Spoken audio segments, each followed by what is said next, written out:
Hello again, everyone. Welcome back to Demon Souls.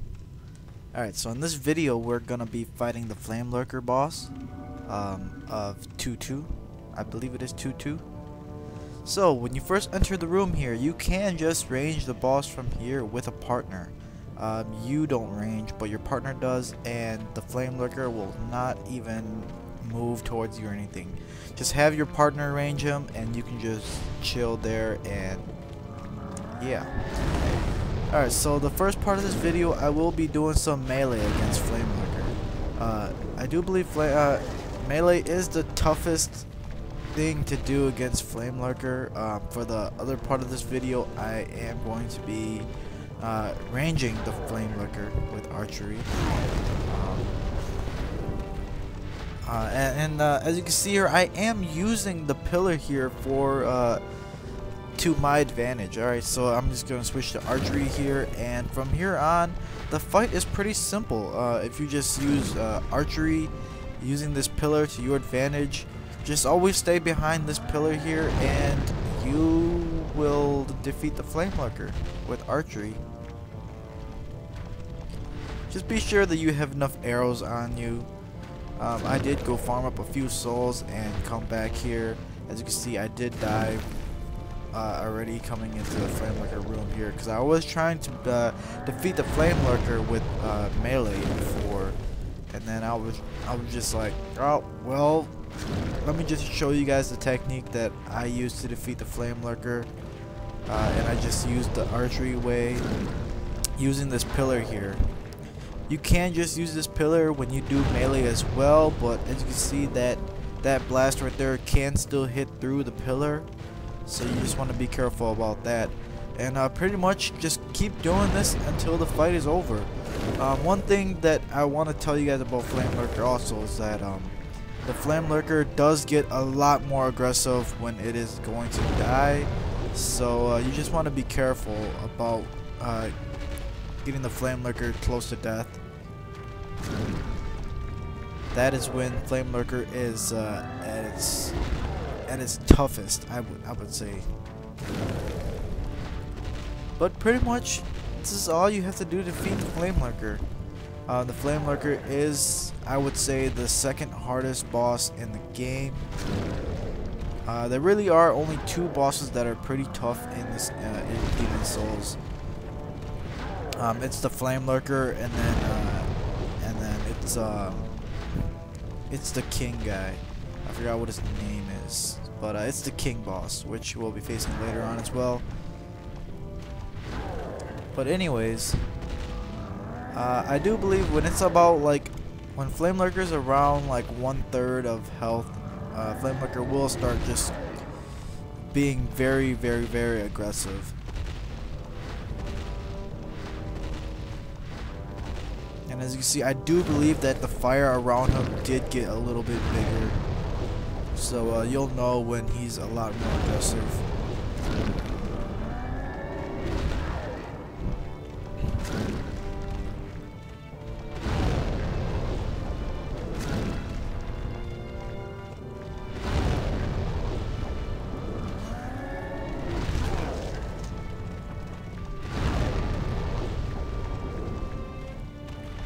So basically this is pretty much all you have to do against Flamelurker, and as you can see, the Flamelurker is like exploding things all around me, and I'm just trying to back off, get away from him.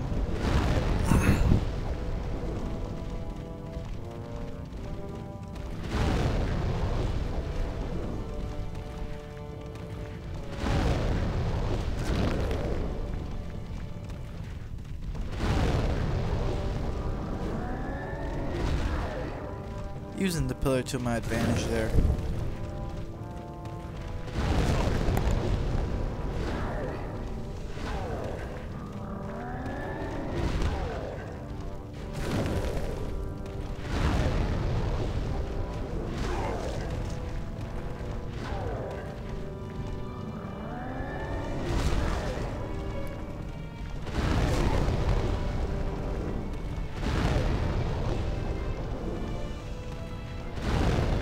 Pretty much just recommend don't fight aggressiveness with aggressiveness.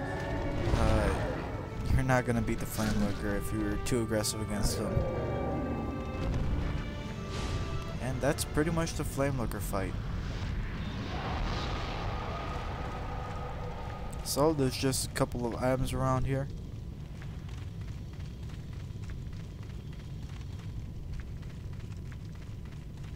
There we go. And then pick up the soul right here. And then I'm just gonna skip the video to when we come back. I did go and use up the souls and stuff like that. So skipping ahead here.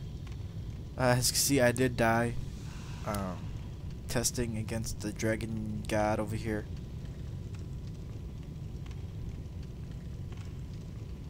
Alright, so you just want to run through here.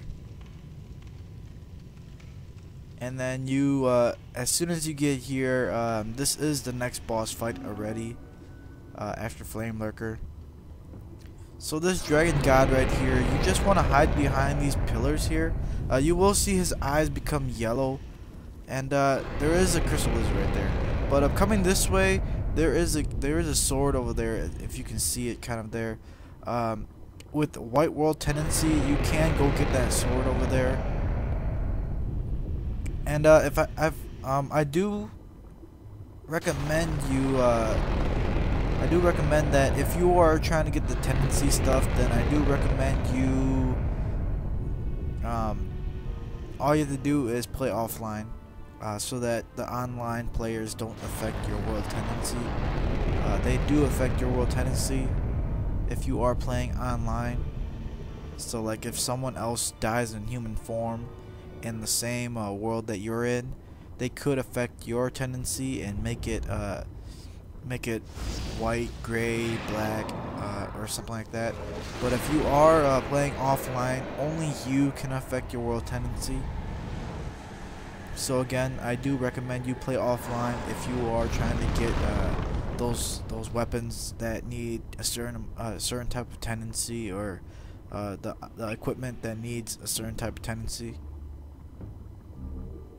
But other than that, basically the Dragon God here, you just want to use these ballistas here against him. This fight is pretty easy. It's really not a fight at all.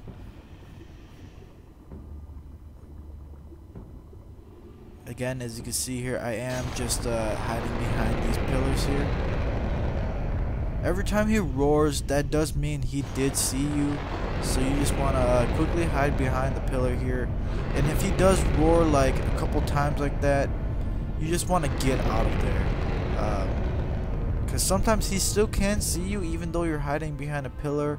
As you can see here, he started roaring like 3 times, and then I knew he was gonna kill me if I just stayed there. So I just ran back up the stairs there, just to be safe.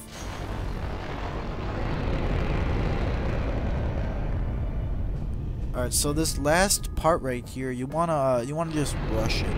There's this last pillar here that you can hide behind, and then as soon as you break this wall right here, or this debris right here, this is going to be another one up here on the stairs. And you just want to run up there as fast as possible. He will blow fire at you, and the fire does go up the stairs there if you aren't high enough, so you want to just rush it as fast as possible. And after you get the second ballista into the Dragon God here, the fight is pretty much over.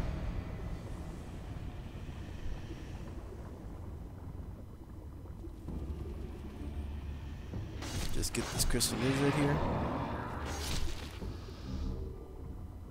And then there's going to be another item over here, I believe. There we go. And as you can see there, the sword is right there. I do believe it's the Dragon God sword or something like that.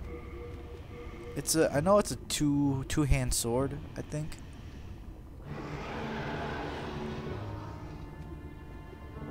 So basically, you just want to come on down here this time, and all you have to do is hit the little horn on its on the chin there.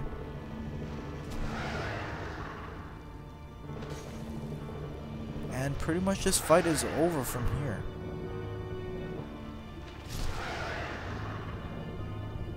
There we go, and that is the Dragon God. Alright, so after you defeat the Dragon God there, you do get an Archdemon Soul, which, if you remember back in the One Worlds, the Boletaria Palace in them, you couldn't go through to the next 1-3 because of the fog there. But now that you have defeated the Dragon God here and gotten an Archdemon Soul, you can go through the fog now and continue through to 1-3 after you defeated that the knight. So basically that is all of World 2. Just gonna bank a couple things here, and I'm just gonna end the video here for now, and I'll see you guys all in the next video. Soul of the mind, key to life's ether.